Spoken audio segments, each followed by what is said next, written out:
Family and friends paid their respects at a funeral for a Quebec woman allegedly killed by a convicted murderer last month. 22-year-old Marilyn Levesque, who was a sex worker, was found dead in a hotel room near Quebec City on January 22nd. 51-year-old Eustacio Galese turned himself into police a day later and has been charged with second-degree murder. Galese had been on day parole since last March after being convicted for the murder of his wife in 2004.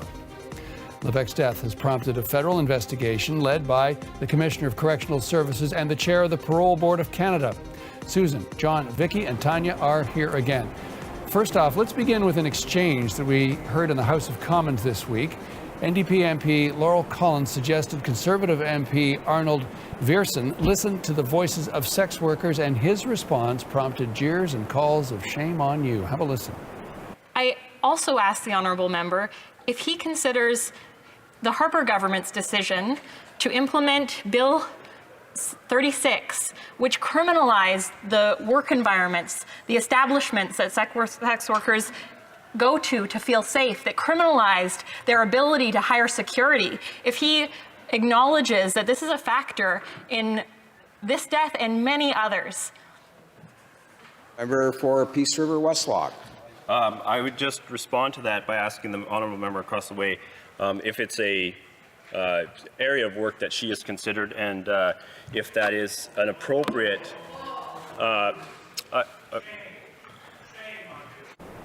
Should note that Viersen later apologized unreservedly for those comments, and then the House voted later by a vote of 315 to nothing to effectively censure the parole board for their actions. But Susan, do you want to start us off on what you made of the exchange, and maybe rather how it plays into the larger debate that all of this seems to have sparked?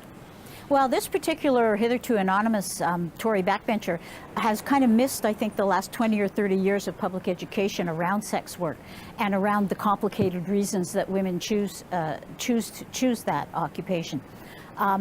He apologized quickly, and I think what struck me most was that if he doesn't get it, his party gets it, and I think the population at large gets it. Okay, John, your thoughts on what this has added to the debate? Yeah, well, not much. As I said, there's a bit of a power vacuum right now going on in the Tory caucus, and this may be yet another example of it. The honourable member might have been trying to say something like, sex work is always the result of people being pushed into choices that they would rather not make, and that is not something that anyone, including the member opposite, would want to have to deal with. He might have been trying to say that. Even if he was trying to say that, that is itself a very clumsy and awkward and in many ways flawed analysis of sex workers. That said, it is a difficult issue, and we've been grappling with it for decades. I've never seen yet a comprehensive solution that protected sex workers, that kept them safe without putting them at risk of being dominated by pimps or others who are exploiting their lives and their work and their bodies. I do think the best place that we can be focusing our attention is on the series of disastrous mistakes that allowed this man to be let out on parole in the first place, so that he could commit this crime, and what we can do to make sure something like that never happens again. Yeah, I think what John would call clumsy and awkward and flawed, I would just call outright misogyny. I think the idea that there is no model, there's no suggestion, there's no idea of how this could work, fails to consider that sex workers have been saying how this could work and how they want it to work and how they want to be protected for their labor. And it's interesting how quickly sex workers' voices are being drowned in some of this conversation.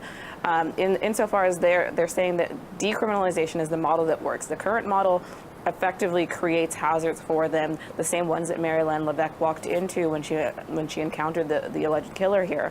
And so I think it's not a matter of, that it's tough and difficult and nothing can be done. It's that we refuse to make the choices that sex workers are advocating for and have long been calling for. There are models that are available. New Zealand has a decriminalization model that seemingly works and keeps more women safer than other models than the model we have. And so I think that's worth considering. I also think it's worth considering why it is we won't make that choice to protect workers in the field that they're asking to be protected in. If this was any other industry, if construction workers were asking for a specific set of safety requirements, the Canadian government would hop to and do it right away. But because it's sex work and because it has a morality attached to it, we're failing to consider the needs of the people who are in that industry. Tanya, your thoughts? Well, I think, John, you can't give Viersen whatsoever a free pass on this or try and say he was trying to think or trying to say something else. He clearly wasn't. What he said was completely stupid, completely. And it was so many levels. There's so many issues here when you look at it as well, too. You should also look at, you know, the NDP MP, when she brought this up, how she was talked to as well, again, shows how it is for women in the House of Commons to get an absolutely disgusting comment come out of Viersen's mouth like that is unbelievable.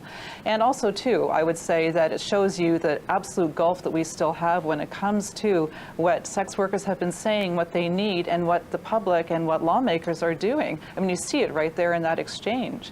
And I would say that we should be pointing to decriminalization, and we should also be pointing to the National Inquiry into Murdered and Missing Indigenous Women and Girls, which had so many calls for justice. And those calls for justice should be looked at. Our women need to be protected. Indigenous women, non-Indigenous women, women who are sex workers are often the most vulnerable in society, and they need protection. Decriminalize it. Bring it out of the shadows. How many years have we been hearing this from sex workers? And you know, John, it's true. A lot of women are in sex work. They don't want to be in it, but some women choose to be in it too. It should be decriminalized so it's brought into the light and so these things don't happen. I mean, what happened to Marilyn was just horrible, horrible, and it happens time and time again. And time again, we get little to no reaction other than a committee or another report. Well, it is being investigated. Oh, sorry, one more thought? Well, Susan? I was just going to say, yeah, when a sex worker is killed, it's somehow a less tragic death than when, you know, somebody who's not in that business is killed. And that prejudice has to be fought. The other thing is that it's, as Vicky points out, there are models elsewhere. There are other countries that have decriminalized. The costs, you know, just the basic costs are not that great. I think the reason it doesn't happen is because there's no small political constituency there for it. I think that's the sad reality. Well, this case does seem to have focused public attention, and we'll see where it leads, and we will return to it when it does. As always, we want to get you involved in the debate. You can tweet me at jnorthcottcbc. Just remember to use the hashtag #SundayScrum. And our panelists, of course, always up for a good discussion, and they can be reached at Susan P. Riley, at John Ibbotson, at Vimo Chama, and at Tanya Talaga.